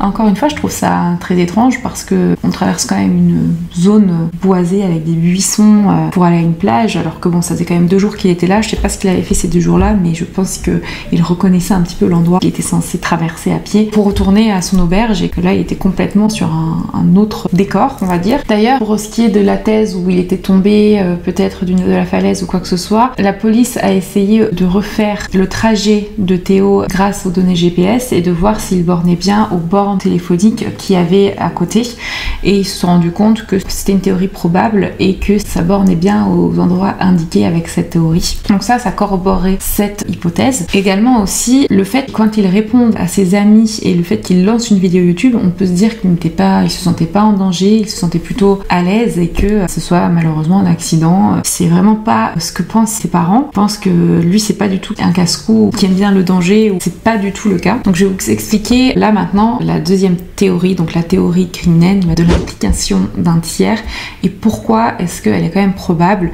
Il y a pas mal d'éléments, vous allez voir, qui sont très étranges. Donc déjà, le point clé dont je vous parlais, c'est le point où il est arrêté 7 minutes derrière un stade avec des filets de cricket. 7 minutes tout seul, comme je vous disais, c'est très étrange. Est-ce que là-bas, il n'aurait pas rencontré quelqu'un, sachant que Byron Bay est connu pour avoir une communauté un petit peu de junkies, de personnes qui ont besoin de leur dose et donc qui sont capables peut-être d'agresser des gens. Sur cet endroit-là qui n'est pas du tout fréquenté le soir, il y a des fois des personnes qui peuvent traîner, et est-ce qu'il n'aurait pas rencontré quelqu'un là-bas? Pendant ces 7 minutes-là, soit la personne lui aurait dit « écoute, je sais où tu vas aller », il lui aurait peut-être demandé de l'aide, il lui aurait dit « où est-ce que je dois aller », ou peut-être qu'il lui a indiqué le mauvais endroit de manière voulue, ou peut-être qu'il lui a dit tout simplement moi si tu veux tu peux venir, on fait une fête sur la plage, viens on y va ensemble, tout ça. Ça expliquerait peut-être le fait qu'il marche assez vite, peut-être que c'est parce qu'il a suivi cette personne là et le fait qu'il est bifurqué sans raison apparente. Après il faut pas oublier qu'à ce moment là il regardait quand même ses données Google, donc sur Google Maps. Je me disais peut-être qu'il a eu peur justement de cette personne et que c'est pour ça qu'il a marché vite et que en fait il a essayé de la semer, et quand il est arrivé sur la plage il s'est un peu calmé parce qu'il s'est rendu compte que la personne ne le suivait plus et qu'un peu plus tard peut-être que la personne l'a retrouvé. Ça c'est vraiment que des hypothèses parce qu'il n'y a rien qui prouve ça. Par contre il y a quelque chose qui est important, je vous avais expliqué le uncheck, donc le fait que le portable de Théo a été en contact avec un autre portable très proche peut corroborer le fait qu'il soit accompagné à ce moment-là. Comme je vous disais, il n'avait pas l'air d'être très inquiet. Par contre le fait qu'il ouvre cette vidéo YouTube même pour quelques minutes, c'est quand même assez étrange. On a l'impression qu'il discute avec quelqu'un et qu'il a voulu montrer un exemple de ce qu'il disait ou quelque chose pour appuyer ses propos à ce moment-là. Ce que je me dis aussi, c'est que comme c'est une émission française, je me dis sûrement il a voulu montrer ça à quelqu'un qui était francophone. Peut-être que la personne était francophone ou parlait français, je ne sais pas. Ce qui est inquiétant et ce qui corrobore cette thèse, ce sont deux témoignages qu'on a eus, surtout un événement en décembre 2019.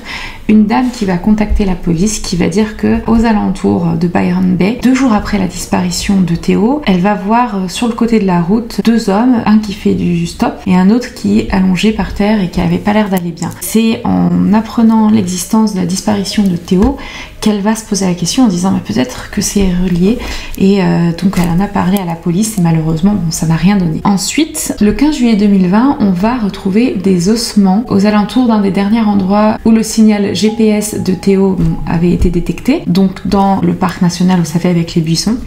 On va retrouver des ossements humains. On pense tout de suite à Théo, donc c'est très inquiétant, mais on va rapidement avoir les résultats ADN et il va être prouvé que c'est une autre personne qui était disparue, une femme du nom de Théa Lidl qui avait disparu. C'était une femme d'une 40aine d'années qui était un peu marginale, qui vivait de manière nomade, donc on n'avait pas tout de suite vu sa disparition. Voilà, on ne sait pas exactement quand elle a disparu ou quoi que ce soit. Tout ce qu'on sait, c'est qu'on a retrouvé ses ossements à Byron Bay. Vous allez voir, c'est corrélé, c'est quand même fou cette histoire, avec un témoignage qu'on a eu le même mois, en juillet 2020. Un homme qui, via le site internet de recherche de Théo, va appuyer sur « J'ai des informations », vous allez voir un petit clic, et va donner des informations en disant que lui, il était à Byron Bay, et qu'il était dans un bar et il a entendu plusieurs personnes, donc je crois qu'il y avait une femme et 2 hommes, parler, discuter du meurtre de Théo et de l'endroit où il avait été enterré, à côté d'une maison abandonnée dans une ville un peu de junkie qui s'appelle Ninh Binh. Et donc ça c'est quand même assez important comme témoignage, et il y a des enquêteurs qui vont aller donc dans la ville qui s'appelle Ninh Binh et dans une maison abandonnée. Et dans cette maison abandonnée, ils vont trouver des affaires, une valise avec des affaires qui appartient non pas à Théo, mais à Théa, donc la personne qui a été retrouvée morte à Byron Bay, avec également une enveloppe avec son nom, son adresse. C'est super étrange. Alors je sais pas si la personne avait mal entendu, qu'elle avait entendu Théo alors que c'était Théa qu'elle disait, mais c'est trop bizarre les coïncidences. Déjà, rien que le prénom, on parle de Théo et on retrouve des ossements de Théa. Et est-ce qu'il y a un lien entre ces 2 affaires? Pour le moment, c'est pas prouvé, mais c'est possible et c'est ce que pensent certains enquêteurs ou certaines personnes qui travaillent sur l'enquête. Donc est-ce qu'il serait tombé sur un junkie? Est-ce que cette personne a voulu l'agresser? Est-ce qu'il est tombé? Franchement, aujourd'hui, on ne sait pas. Il y a quand même eu quelques avancées, c'est-à-dire que l'enquête n'est pas du tout laissée à l'abandon. Heureusement, la famille a quand même des personnes qui les soutiennent. Au niveau de la justice, ça avance pas mal, il y a des choses qui sont faites. Déjà pour les dernières nouvelles, on a une sorte de procès qui est fait pour essayer de regrouper toutes les informations des avocats, des enquêteurs et essayer de voir où est-ce qu'on en est. Donc ça s'appelle une coronial investigation qui est réalisée par une magistrate. Ça a été réalisé en novembre 2021 et ça a duré 2 semaines, donc c'est quand même très récent. Donc c'est sous la direction du coroner que la police continue son enquête et ce coroner peut ordonner ou non des actions supplémentaires et également des recherches supplémentaires pour appuyer le travail des enquêteurs. Tout ce travail, en fait, ça permet au coroner de décider ou non de statuer sur le décès ou non d'une personne qui a disparu et de valider ou non une thèse choisie par la police pour les circonstances du décès présumé. Je vous avoue que j'ai pas regardé toute la retransmission de cette comme on appelle ça, Coronial Inquest, qui a été longue de 2 semaines parce que chaque vidéo dure 6 heures. J'avoue que j'ai pas regardé, je vais pas vous mentir, mais je sais que il y a pas longtemps, il y a maintenant quelques jours, il y a une promesse de récompense qui a été faite pour toute information qui va être transmise à la police ou aux enquêteurs sur la disparition de Théo. Parce que je pense que du coup, les enquêteurs pensent que quelqu'un a vu quelque chose. Et tenez-vous bien, c'est une récompense de 500 000 $ australiens, ce qui fait un peu plus de 300 000 €. C'est vraiment pour faire avancer les choses, faire bouger les choses, et peut-être les gens qui se sont tués à une époque, pouvoir les faire parler et faire avancer cette enquête qui maintenant dure depuis maintenant plus de 3 ans, ce qui est horrible pour la famille, encore plus horrible, vous savez, quand c'est dans un autre pays. Ça me fait penser à la disparition d'Éloi Roland, qui lui avait disparu aussi à 18 ans en Nouvelle-Zélande, et on avait encore moins d'informations qu'on a aujourd'hui. Donc pour clôturer cette vraiment triste histoire et en espérant qu'il se passe quelque chose, je voulais citer quelque chose que le père avait écrit sur le site internet, qui est si Théo a quitté cette pauvre terre et s'amuse avec actuellement des baleines, des tortues, des dauphins, Vinciane, donc la mère de Théo, Lucas, son frère, et moi, en regardant le beau sourire de Théo sur les photos de son aventure australienne, sommes soulagés de voir qu'il a passé les 6 derniers mois de sa trop courte vie dans un beau pays, faisant de merveilleuses rencontres de gens. Donc c'est triste, mais c'est la réalité des choses aujourd'hui. Pour Théo, malheureusement, les choses semblent stagner, tout comme d'ailleurs Céline Kremer, qui est également une jeune Belge et qui a disparu, elle, en Australie. Donc après la sortie de ma vidéo, plus précisément en Tasmanie d'ailleurs, le 17 juin 2023. Je vous avais fait une vidéo de ce dossier. En 2023, la famille Théo retenait son souffle en attendant les résultats d'analyse ADN d'un os humain retrouvé au large de Byron Bay. Cet os humain avait été retrouvé le 6 mai 2023, non là de là où Théo avait été vu pour la dernière fois, avant sa disparition. Malheureusement ou heureusement d'ailleurs, l'ADN de l'ossement ne correspondait pas à celui de Théo et d'ailleurs à personne d'autre puisqu'il n'est pas recensé dans la base de données des personnes disparues. En 2024, soit aux 5 ans de la disparition de Théo, la famille a écrit sur le site internet dédié à la disparition de ce dernier un message assez touchant que je vais vous lire. Donc difficile de croire que cela fait 5 ans que nous n'avons pas eu de nouvelles de Théo. Son rire, sa voix et son beau sourire sont toujours aussi frais dans nos souvenirs. Le voyage a été difficile, c'est le moins qu'on puisse dire, mais l'espoir de découvrir ce qui lui est arrivé ne nous a jamais quittés. Merci à vous d'avoir suivi cette vidéo. On se retrouve dimanche prochain pour une nouvelle vidéo et en attendant, prenez soin de vous et de vos proches.